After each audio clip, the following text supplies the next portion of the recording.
Hello and welcome to When I Stop Fighting, the podcast, hosted by Daryl Dittmer, where we talk about the fight or fights that so many of us engage in this lifetime, as well as ways to potentially relieve ourselves of those fights.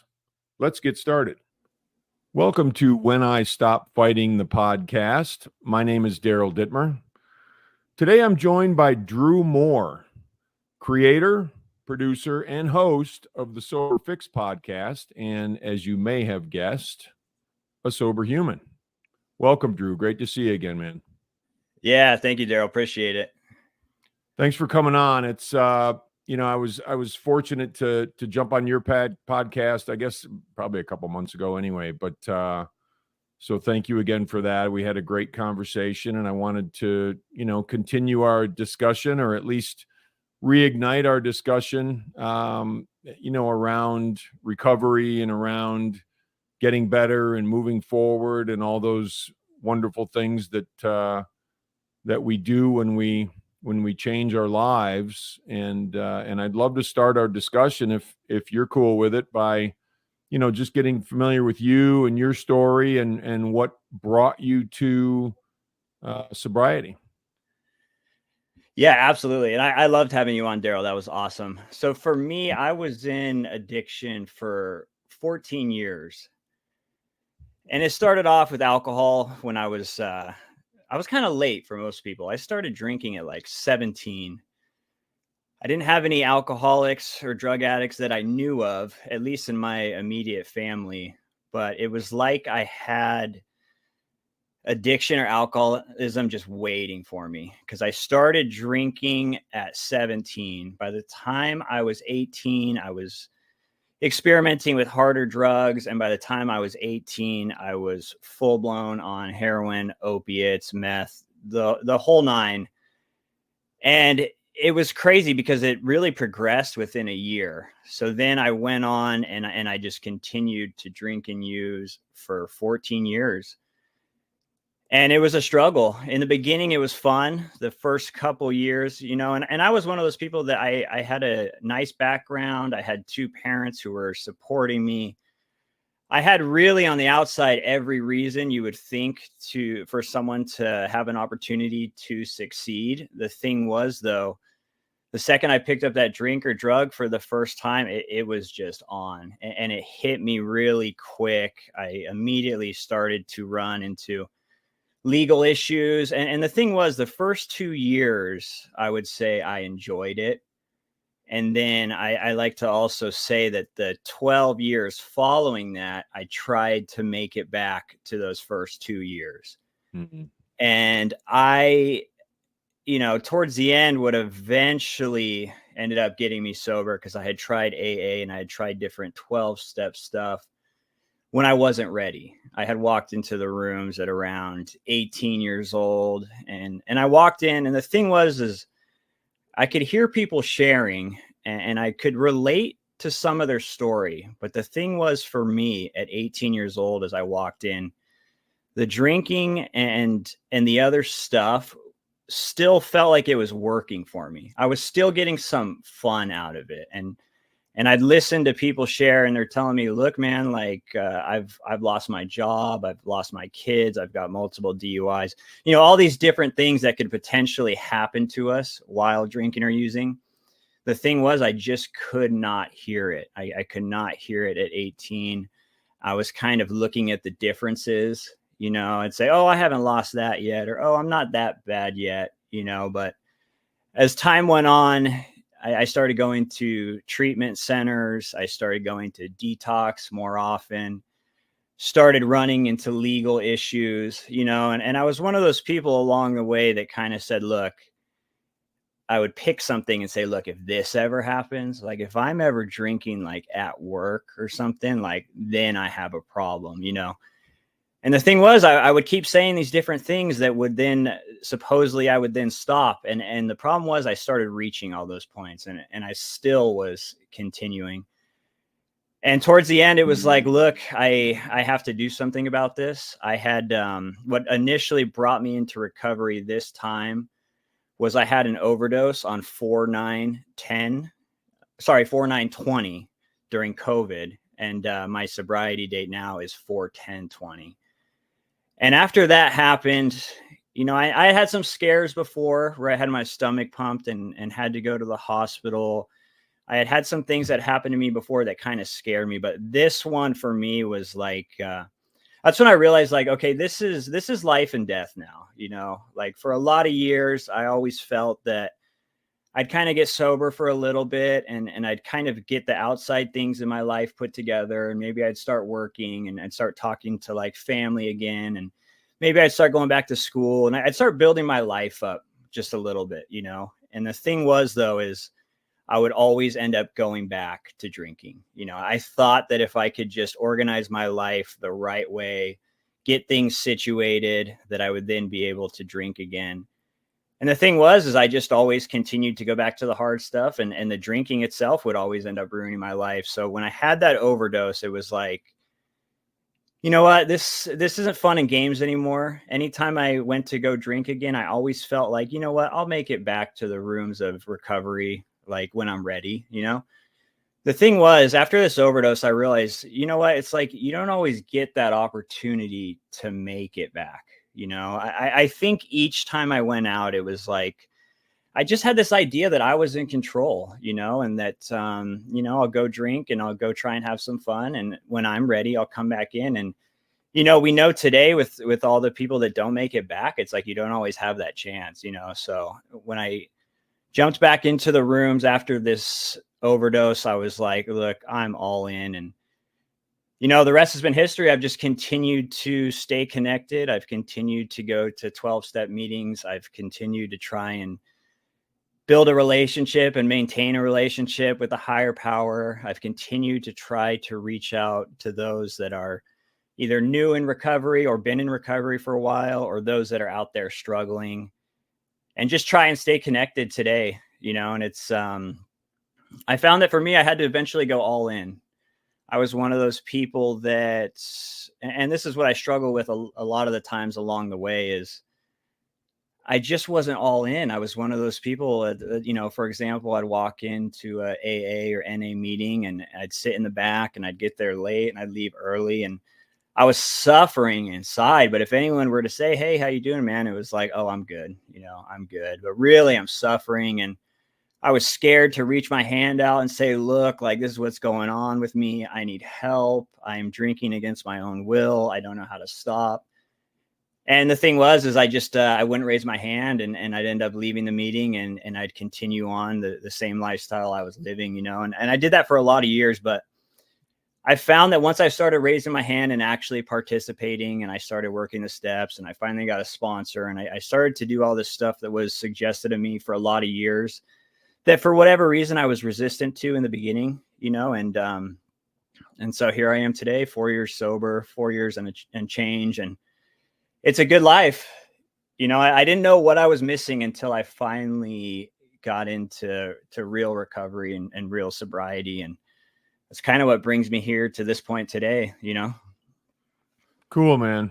No, I love it. I love hearing the stories, and there's always things, right, I can relate to, or we can relate to, and there's things that we can't relate to, and there's just different sort of points in other people's lives, and many things, as you had mentioned, like you were young, and I was young when I got sober, and people would say, oh, I lost my wife, or I lost my house, or I lost my husband, or I lost this, that, and I'm like, I haven't lost all that stuff. I just, I hadn't, because I was 19 freaking years old. I didn't have a chance to lose all that stuff. Now, I'm sure I would have. And the thing is, I can still lose those things sober. I can still, have problems sober. So there's the getting sober part, and then there's changing your life part. And I think you really hit on,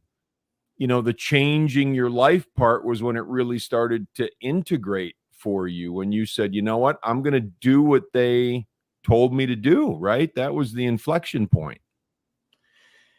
Yeah, it was like, I was resistant in the beginning, but the thing was, after enough years of pain, and getting the same results and the regret and the shame and like finally really taking a step back and like an honest appraisal of my life and saying, look, like, I don't want to get involved in a 12-step program, right? This is what I used to tell myself. Like, oh, I don't know if I want to do that, but eventually as the years went on, it's like, what do I have to lose? Like I'm getting the same results every time. I am making the same mistakes over and over, and that's when I realized, like, look, I have to put the drink and the drug down, but like, there's some other things I'm going to have to do to remain sober and just, live a good lifestyle. There's some principles I'm going to have to start picking up, and I'm going to have to just start getting honest. It's like for so many years, I was just covered in lies, trying to tell people, oh, it started off with like denial, oh, it's not too bad, and then it started off where it's like, I'm telling people I'm sober when I'm not, and I'm forgetting like what, when my sobriety date was, just, everything, having to cover my tracks, everything to protect still being able to drink. And when I finally started to really change my life around, it was like, I had a lot of work to do. I had a ton of wreckage. I had 14 years of wreckage. I had debt all over the place. I had all these legal issues. There were so many things that I had to work on, and it was very hard in the beginning. I felt like I had this huge mountain of stuff because I had put off getting sober for so many years. And it was hard, like walking into it in the beginning, and all of a sudden I'm trying to live an honest life. I'm trying not to lie about anything. I'm trying to be honest, not only with myself, but with others. And I'm trying to just get out of that old lifestyle, and it was difficult. But the thing is like, as I started to practice the honesty, as I started to be more open-minded to getting help, as I started to really participate, the thing that I fell in love with after a while was like, I just loved the results I was getting in life once I like fully dove into recovery and sobriety. It was like it's not easy. It's hard. It's something that we battle on a daily basis, but it is so fulfilling. It really is. And I want to touch too on the point you made where it's like coming in when you were younger, 19 years old into sobriety. It was the same thing for me. It was like, I would walk in there and I'm looking for any reason to say, look, like I'm not an alcoholic, or I can't relate to this. And it was the same thing for me. It was like, people were talking about everything that they had lost in life as a result of drinking and using. And the thing was, and this is why I feel like it can be hard when you're younger, is like, if you haven't gone through it, it's hard to really hear that, for me, it kind of flew over my head. It was like, oh, I'm gonna, you mentioned like losing the wife and stuff like that. Well, it's like, I wasn't even close to married at that time. It's like, I just could not, I couldn't relate. But as the time went on, I definitely, all of a sudden, the things that they were warning me about, I was starting to experience for myself, Mm-hmm. Yeah. I think about, and I talk about this a lot. I think it's really crucial for, it's easy to compare. It's easy to say, oh, this didn't happen to me. And they talk about the yets and all those kind of things. And I agree with every bit of that. But I also think it's important to bring up the fact that, we all sort of meet each other on the level playing field of emotion, of how we feel. And for us, and I know in my case, it was, there was a point in my life, and this was the inflection point for me. There was a point a couple days before I went into treatment, and kind of cemented it for me. I think just, in here and in here, I didn't want to be on the planet anymore, and whatever that meant to me at that point, it was, I just wasn't sure I wanted to be here anymore. And that was a scary thing. And I, nobody wants to feel that way, I don't think. But all of those fears and all of that difficulty with emotion, and you had mentioned the lion, and, we used to always refer to as the lion cheating and stealing. And that was the lifestyle. And the sober recovery lifestyle is the absolute opposite of that lying, cheating, stealing lifestyle. And I think of it like it's like I'm a snake shedding my old skin. I'm just kind of wriggling out of this thing and wriggling out of all that madness and how I feel about things and life sucking and life being complex. You had mentioned, the complexities of debt and the lies and telling people you're sober and having to remember and all that sort of stuff. That's a really complex lifestyle to live. I don't think we're designed to live that way. I think we're designed to live a lot more simple lifestyle that comes with recovery and the principles and all of those things that you mentioned. And when I see your posts and I see your stuff on Instagram and I can just, your videos, and I'm like, you know what? This dude is serious about being sober. And I love that. I love to see that because you can tell when somebody's being real about it. So recovery, I mean, you talked about principles, you talked about moving forward, changing things, doing things differently. What else are you doing in recovery, and has recovery made your life that much simpler and made your life not easy but simple from a conceptual perspective? It doesn't always roll out that way, but does it just feel simpler now?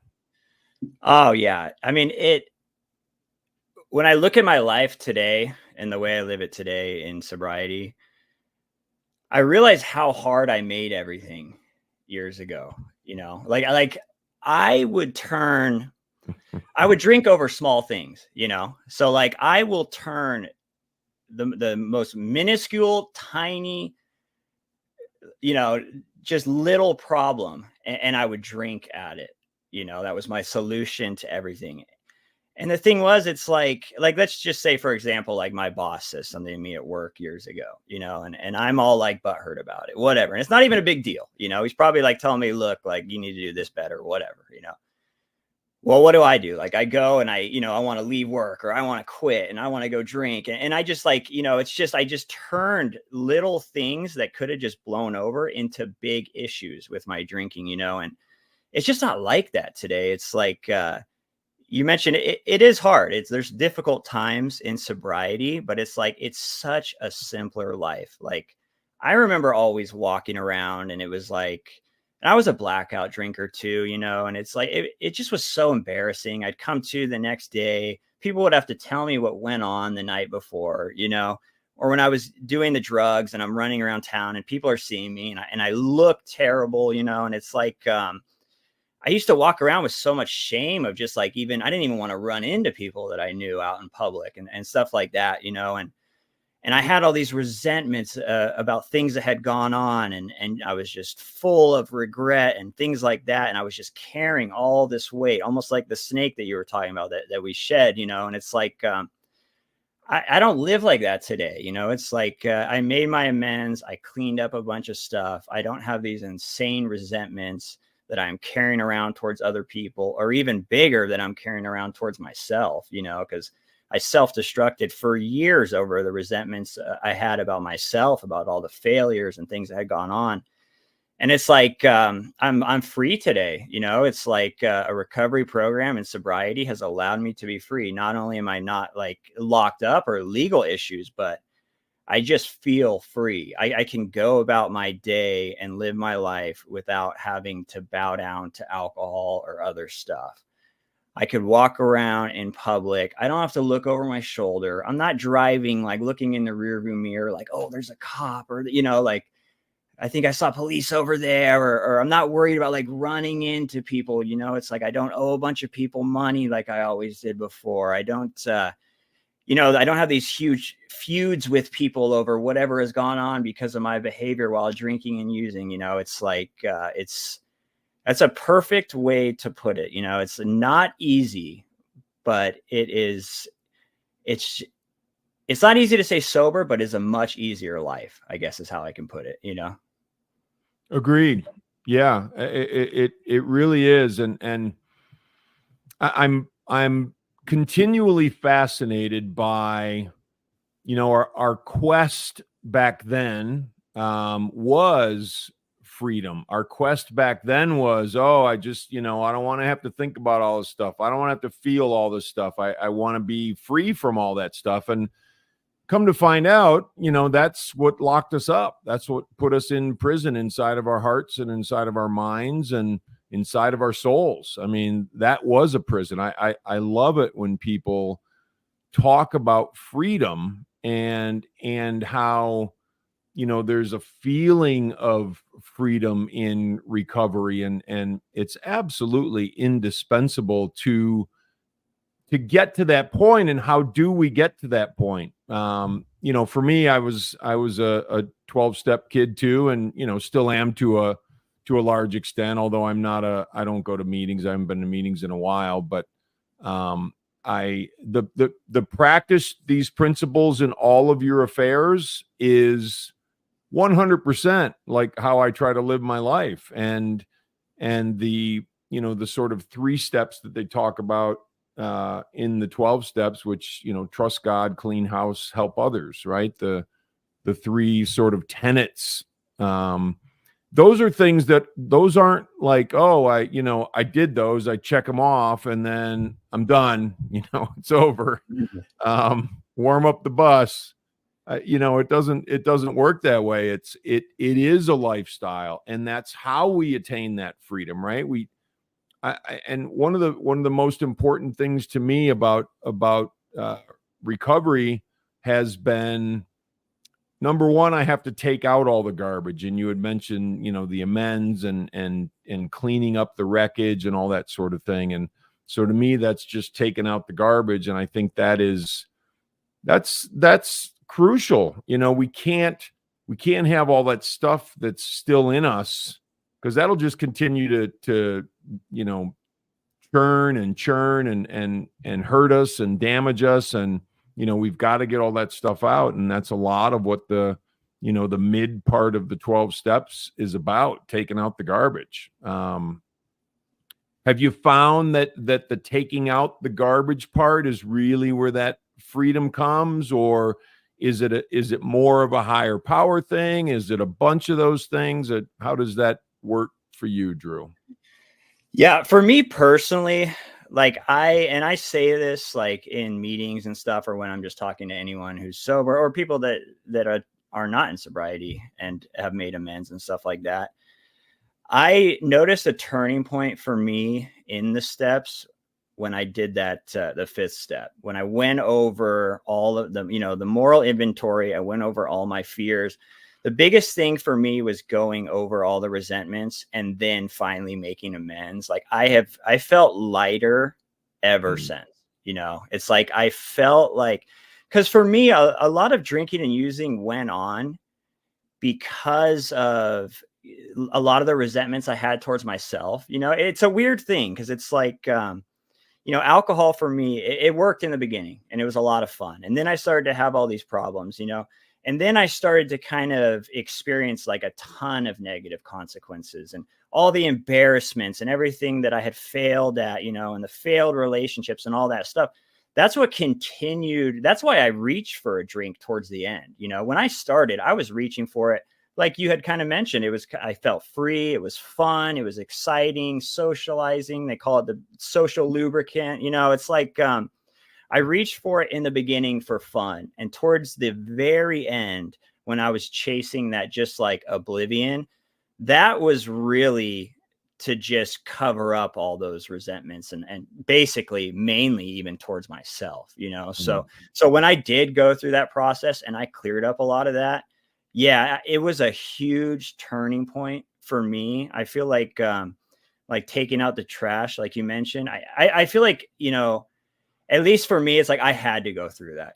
That was I've had different turning points in sobriety, but that was one of the biggest for me, was getting rid of all that and saying, look, all this stuff that's happened in the past, like I can't change it.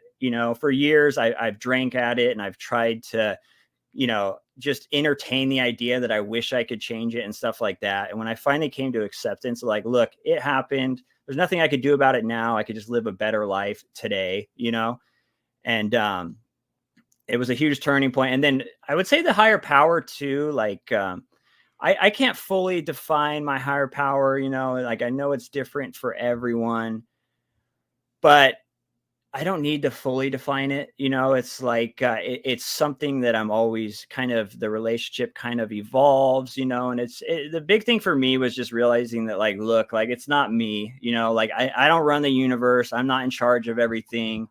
There's an energy out there, whether it's other people that are getting sober, coming together to do 12-step work or not 12-step work, just a bunch of alcoholics, addicts, or even just normal people coming together to help each other out. Like, there are things in this world that, powers that are greater than me. I can't fully define it, but I find that if I am trying to reach out, if I'm trying to pray, meditate, whatever it is, if I'm trying to put energy out into the universe of like, look, please help me stay sober for another day. Please help me reach out to other people.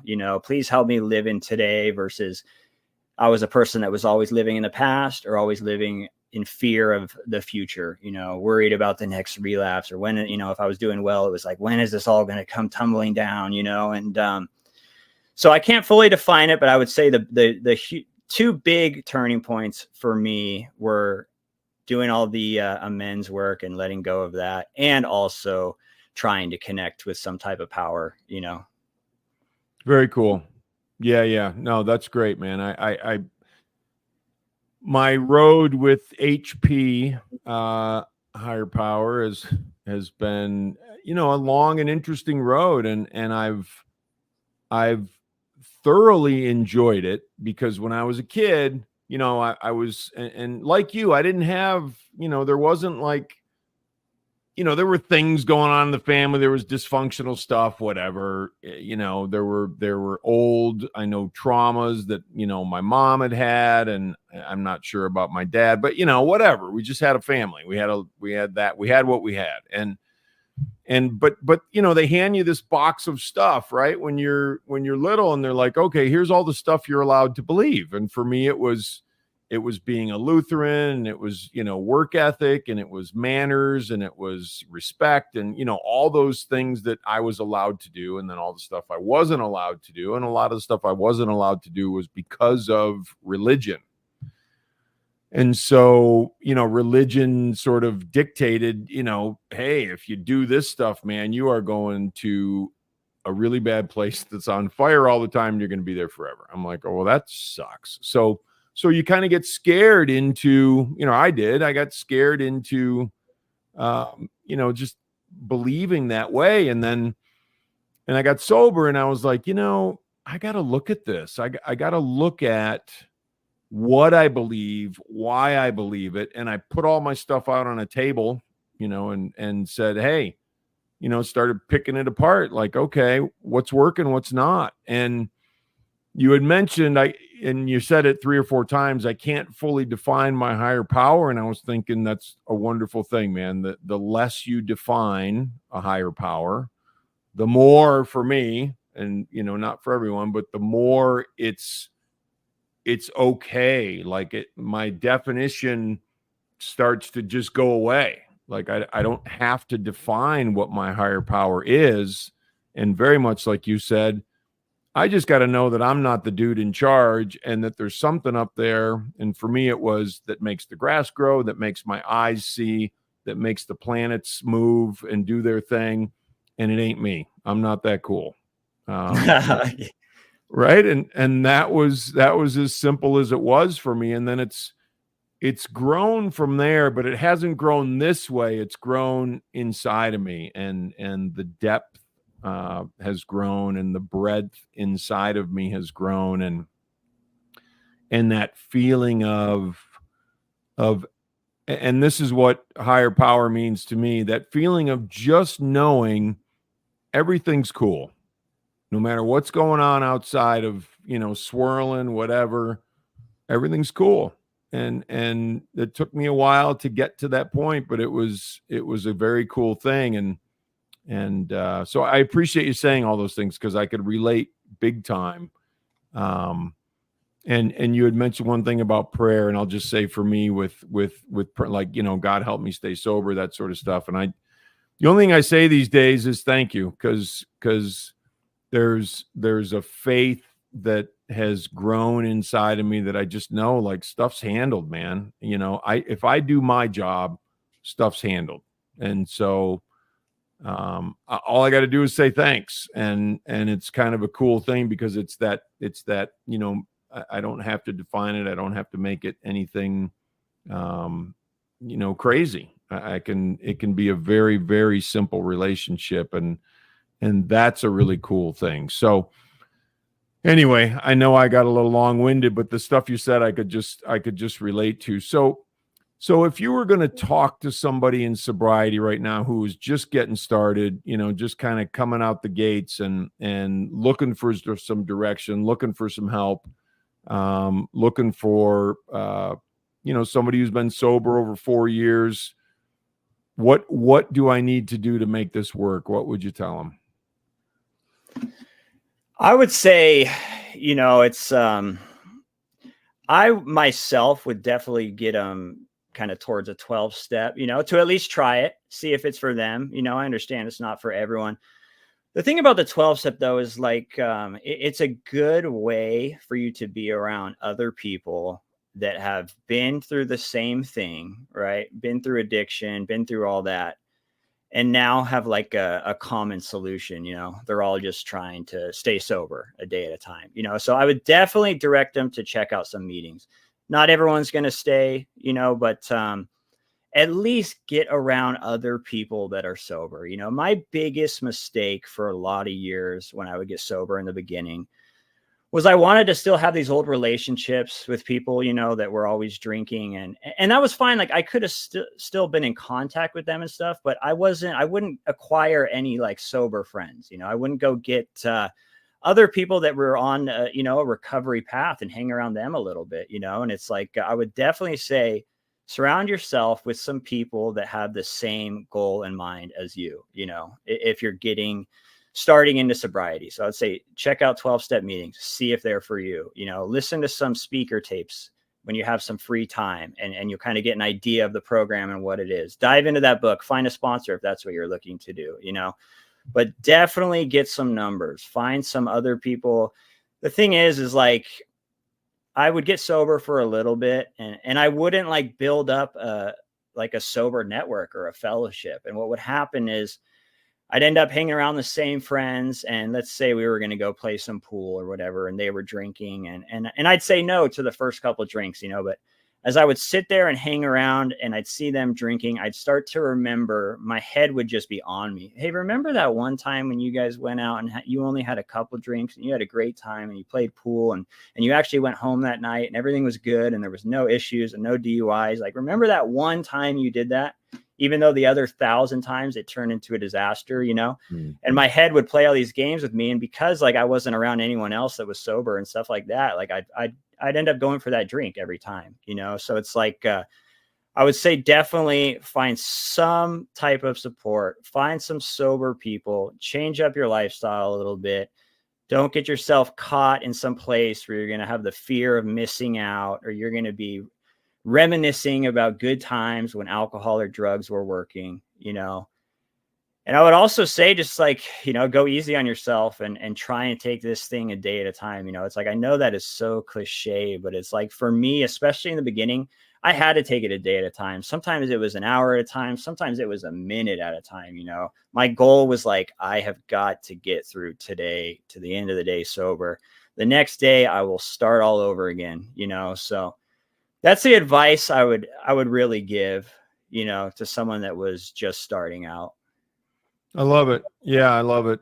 You know, the solutions are fairly simple. You know, and the only job in the beginning, right, is to just stay away from the drink and the drugs, let some of the fog clear, and so how do we best do that? And I think you nailed it. I would say the same thing to people. You know, I grew up with the 12 steps, and I would say, you know, that's something that is probably important for you to do. And there weren't as many, when I got sober, there weren't a whole bunch of places you could go. You know, you go to treatment, they dump you into treatment, and then you're, you know, AA or NA or whatever it was. There wasn't a whole lot of other things to do. So I think I was fortunate in that regard, although I probably wouldn't have known any better anyway. But so thanks for sharing that, Drew. And we actually covered a lot of territory, which I think is cool. It's been almost 35 minutes and we hit a lot of stuff. So I appreciate that. And I appreciate you sharing your perspective and your wisdom and your attitude toward recovery, because the attitude we carry into recovery and taking it seriously and being humble enough to be teachable, I feel like you completely embody that, and I appreciate that immensely. So how do we find you, Drew? How do we find your work, and wherever you'd like to be found? Yeah, my podcast is on Apple, Spotify, anywhere pretty much you can listen to podcasts, and it is the Sober Fix Podcast. My Instagram is the Sober Fix Podcast, TikTok, YouTube, and all that. And then website is the soberfixpodcast.com. And thank you, Daryl. I appreciate it, man. It's always good talking with you. I enjoy it. And I totally agree. It really comes down to, our attitude and our gratitude and attitude and how we go about this, So I appreciate it, Daryl. Yeah. Thank you, Drew. Thank you. I thank you for sharing everything that you shared. And I know we'll stay in touch and we'll continue to connect. And, until that time, I feel like you are absolutely someone I'm just so confident about in terms of their sobriety and their recovery. So that makes me, feel really good. So thanks, man. Have a good rest of your day. Yeah, you too.